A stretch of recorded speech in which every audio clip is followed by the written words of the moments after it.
پاک صلی اللہ علیہ وسلم احساس والے نبی ہیں، اور احساس حضور نے امت کا کیا، احساس والی زندگی گزاری، ہر لمحہ محبوب پریشان رہے۔ یہ تھوڑا عرصہ پہلے ڈاکٹر ہارون صاحب مسلمان ہوئے ہیں، اور ابھی انہوں نے 2-3 کتابوں کا انگریزی میں ترجمہ کیا ہے، اور بھی کچھ کتابوں پہ وہ کام کر رہے ہیں۔ ہالینڈ کے رہنے والے ڈاکٹر صاحب ہیں۔ توجہ ہے میری بات پر آپ عزیزوں؟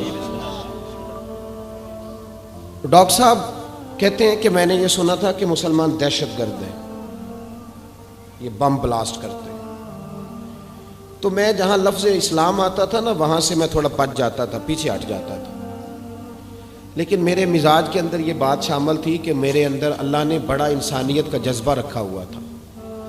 تو میں ایک تنظیم قائم کر رہا تھا، میرا خیال تھا کہ ایک ایسی جماعت بناؤں کہ جو پوری دنیا کے اندر اسلام،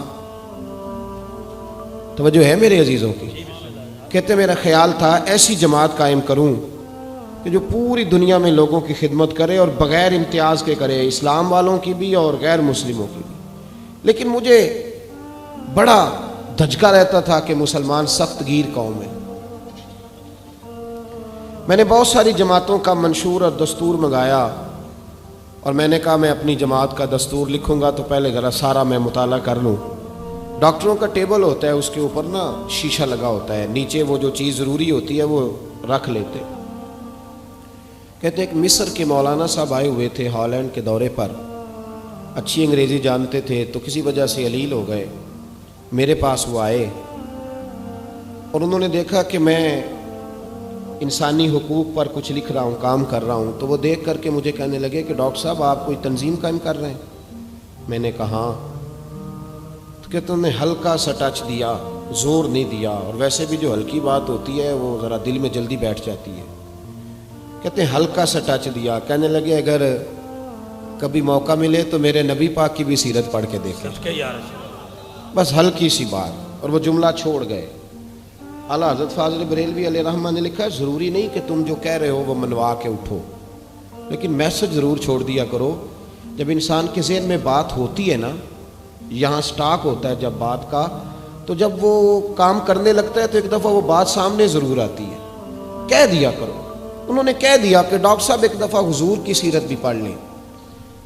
کہتے ہیں میرے ذہن میں بات بیٹھ گئی، مصروف آدمی تھا، زیادہ تو نہیں میں مطالعہ کر سکتا تھا، لیکن میں ایک دن 10 منٹ گھر میں ملے تھے تو میں کمپیوٹر پہ بیٹھا، اور میں نے کہا کہ انگریزی میں جو کتابیں حضور سید عالم صلی اللہ علیہ وسلم کی سیرت کی ہیں ان کو ذرا دیکھتا ہوں۔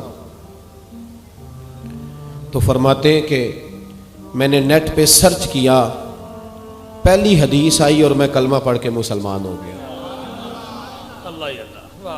حدیث کہاں ہے؟ سبل الہدی والرشاد میں بھی ہے، کنز المال میں بھی ہے، مسند احمد میں بھی ہے، ابن اسحاق میں بھی ہے، ابن اشام میں بھی ہے، اور شاید سیرت کی تمام کتابوں میں آپ کو روایت مل جائے۔ نبی پاک صلی اللہ تعالیٰ علیہ وسلم کی حدیث اور روایت کرتے ہیں حضرت سلمان فارسی رضی اللہ تعالیٰ عنہ، اور ساتھ ہیں سیدنا بلال حبشی رضی اللہ تعالیٰ عنہ۔ فرماتے ہیں ہم گھر سے نکلے، حضور نے فرمایا ذرا جلدی چلو ایک ضروری کام ہے۔ فرماتے ہیں بڑی تیزی کے ساتھ آج روٹین سے ہٹ کر محبوب نے تیز تیز قدم مبارک اٹھائے، تیز تیز، اور فرماتے ہیں ایک گلی ہم نے کراس کی، دوسری گلی میں جو پہنچے تو پھٹے پرانے کپڑے، سادی سی بی بی، اور حالت بتاتی تھی کہ بیچاری کسی غریب گھر کی ہے۔ وہ سڑک پہ کھڑی تھی اور رو رہی تھی۔ میرے کریم رسول نے فرمایا بلال اسے پوچھو کیا مسئلہ ہے، کیوں روتی ہے؟ تو حضرت سلمان عرض کرتے ہیں میں نے کہا حضور میں پوچھ لیتا ہوں، آپ جائیے، کام بڑا ضروری ہے جو نکلیں، میں معلومات کرتا ہوں۔ تو محبوب نے فرمایا نہیں، اس کے آنسو پوچھنے سے ضروری کوئی کام بھی نہیں، پہلے اس کی داد رسی ہوگی، اسے پہلے پوچھا جائے گا۔ روتے نہیں رہتے لوگ گھروں میں، لوگ گزر نہیں جاتے چپ کر کے؟ کتنے لوگ تڑپتے، کون احساس کرتا ہے؟ نبی پاک سید عالم صلی اللہ علیہ وسلم رکے اور اس خاتون سے پوچھا کیا بات ہے؟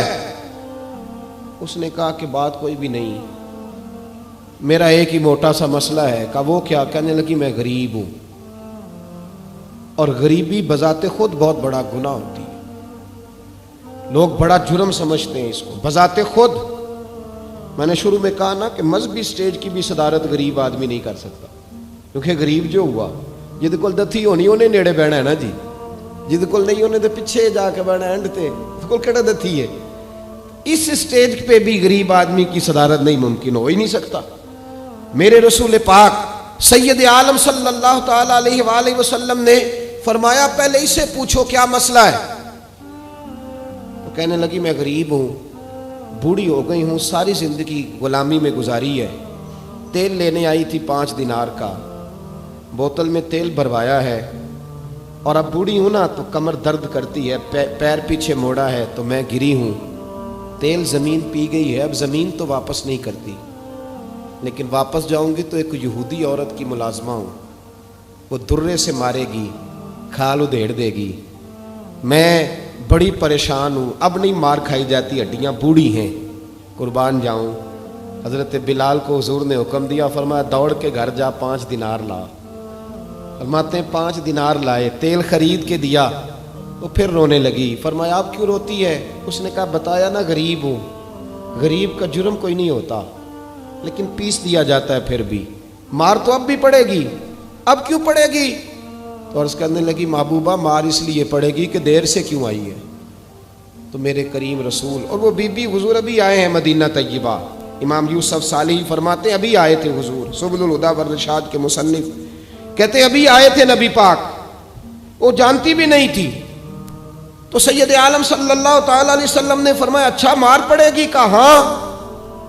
او بھائی کونسلر جو کل آپ کو کہہ رہا تھا نا میں آپ کا خادم ہوں، کونسلر